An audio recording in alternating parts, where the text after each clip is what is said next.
మంది జరుగుతుంది ఆడపిల్లలకి అనేది ఒక్కరు కూడా ఆలోచన చేయని పరిస్థితి కదా. ముందుగా మనం అనుకున్నట్టు సెక్రటేరియట్లు లేవు, ఆడ పోయి పనులు జరిగే పరిస్థితి లేదు.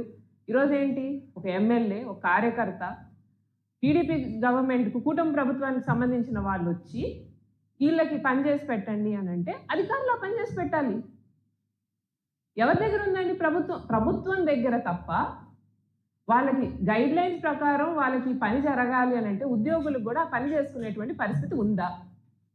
లేదే. ఈరోజు ఆ విషయాన్ని అవకాశంగా తీసుకొని మా వదిలేస్తాం. మీ పార్టీ వర్కర్లు ఆడవాళ్ళైనా కనీసం మాకేం ఇబ్బంది లేదని చెప్తున్నారా? ఆ పరిస్థితి కూడా లేదు. మీ పార్టీకి సంబంధించిన వాళ్ళే బయటకు వచ్చి మా మీద ఇటువంటి హెరాస్మెంట్ జరుగుతుంది, ఎవరు పట్టించుకునేటువంటి నాదుడు లేడు.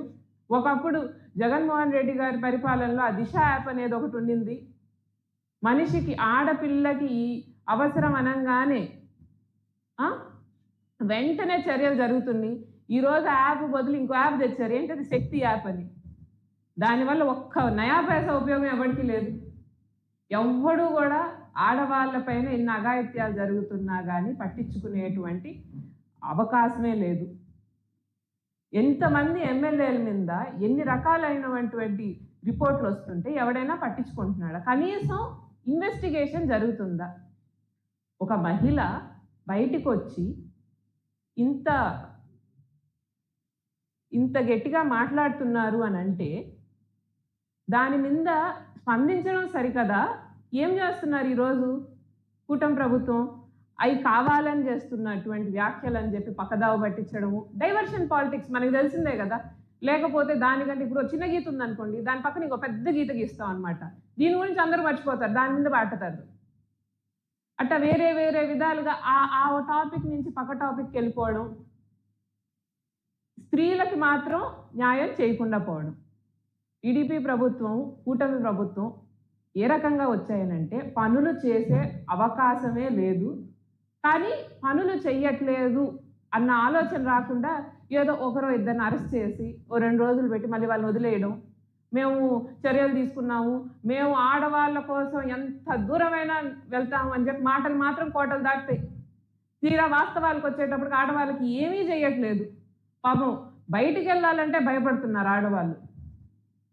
దళితులైతే ఏమి, ఉద్యోగులైతే ఏమి, చిన్న పిల్లలైతే ఏమి, కాలేజ్లో చదువుకునే స్టూడెంట్స్ అయితే ఏమి, రాష్ట్రంలో ఏ మూల కూడా ఇన్ని అరాచకాలు జరుగుతుంటే ఒక ఇన్వెస్టిగేషన్ పారదర్శకంగా మీరు వచ్చి చూపించండి, ఇట్లా జరిగాయి అని చెప్పి.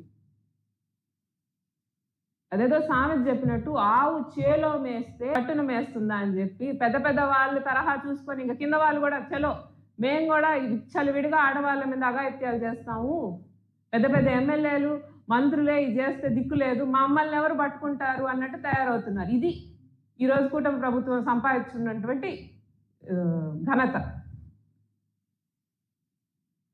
14 నెలలు అయితే ఈరోజు ఒక్కొక్కళ్ళు కేసులు లిస్టు చదువుతుంటే హెరాస్మెంట్ అయితే కొంతమంది అరెస్టులు కూడా అయ్యారండి.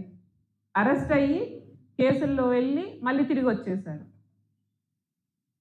ఒక్క అధికారి కానీ, ఒక్క ప్రభుత్వ ఉద్యోగి కానీ, ఒక ప్రభుత్వంలో ముఖ్యంగా ఉండే వాళ్ళు కానీ ఎవరైనా ప్రెస్ మీట్ పెట్టి వీటిని అడ్రస్ చేశారు? ఎంతసేపు ప్రెస్ మీట్ పెట్టను, జగన్మోహన్ రెడ్డి గారి ప్రోగ్రాంకి ఎవరైనా వస్తే వాళ్ళ మీద కేసులు పెట్టను, వాళ్ళ మీద నోటీసులు పెట్టను.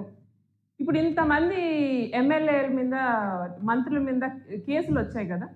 ఎమ్మెల్యేలు ఇట్లా మా లైంగిక దాడులు చేశారని కేసులు పెట్టారు కదా, కనీసం విచారణకు పిలిచారా అండి? ఇది ఇప్పుడు ఎంత బర్నింగ్ టాపిక్ ఆడవాళ్ళ భద్రత అనేది. ఎవడైనా కానీ పట్టించుకుంటున్నాడా? అంగన్వాడీ వర్కర్స్ మీద జరిగింది, ఒక్కరు కూడా పోయి దాని మీద ఇన్వెస్టిగేషన్ చేసేటువంటి పరిస్థితి లేదు. స్టూడెంట్స్, ఆడపిల్లలు, స్కూల్ ఎక్కడ వాళ్ళకి అవకాశం దొరికితే అక్కడ గ్యాంగ్ రేప్లు, 1-2 ఇన్సిడెంట్లు చదువుకుంటా పోతే ఈ 14 నెలల్లో ఇన్ని ఇన్సిడెంట్లు జరిగాయి అని అంటే ఒక స్త్రీ బయటికి రావాలంటే ఇంతకంటే భయపడాల్సినటువంటి అవసరం లేదు. ఈ ప్రభుత్వం స్త్రీలని పట్టించుకోవట్లేదు, వాళ్ళ మీద జరిగేటువంటి దాడులు పట్టించుకోవట్లేదు, వాళ్ళ మీద ఎటువంటి చర్యలు తీసుకోవట్లేదు. ఈ పనులు చేసేటువంటి ఎవరి మీద కూడా చర్యలు తీసుకోవట్లేదు.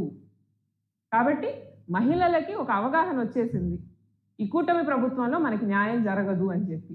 అందుకే వాళ్ళు ఏమనుకున్నారు, ఇంకా మనకి న్యాయం అనేది ఎటువంటా జరగదు కాబట్టి ఖచ్చితంగా కోర్టులని ఆశ్రయిద్దాము, వచ్చే రోజుల్లో మళ్ళీ జగన్మోహన్ రెడ్డి గారినే సీఎంగా తెచ్చుకుందాము, అప్పుడు వెళ్ళి మనం ముందున్నట్టే హాయిగా శాంతి భద్రతలతో సురక్షితంగా ఉంటాము అనేటువంటి భావనలో వచ్చేశారు.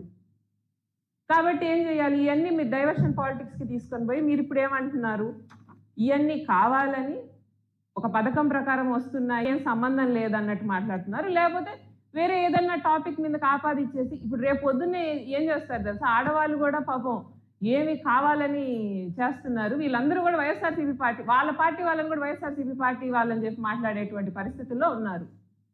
కాబట్టి మీరు ఇవన్నీ చేసినా కానీ ఎంత చెప్పినా కానీ ఇటువంటి పాలన ప్రజలు హర్షించరని ముందు చెప్పాను, ఇప్పుడు చెప్తున్నాను. ఎప్పుడు కానీ మీరు ఆడవాళ్ళ పట్ల ఇటువంటి అసహ్యమైనటువంటి చర్యలు చేసేటువంటి ప్రతి ఒక్కరిని శిక్షించాలి.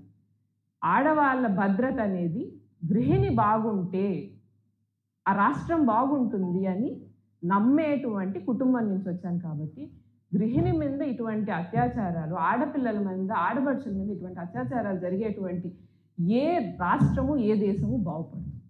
కాబట్టి మన రాష్ట్రం ముందుకెళ్ళాలంటే ఆడవాళ్ళని మనం ముందుకు తీసుకెళ్ళగలగాలి. వాళ్ళకి కనీసం పని చేసుకునేందుకైనా మనం ఒక సురక్షితమైనటువంటి స్థానం కల్పించగలగాలి. మీరు అది కూడా చేయలేకపోతే, మీరు వాళ్ళకి ఏ రకమైనటువంటి స్కీమ్లు ఇవ్వలేదు, ఇవన్నీ చేయలేదు, మొట్టమొదటిగా చేయాల్సినటువంటి పనే మీరు చెయ్యట్లేదు సరికదా వాళ్ళ శాంతి భద్రతలకు మీరే భంగం కలిగిస్తున్నారు.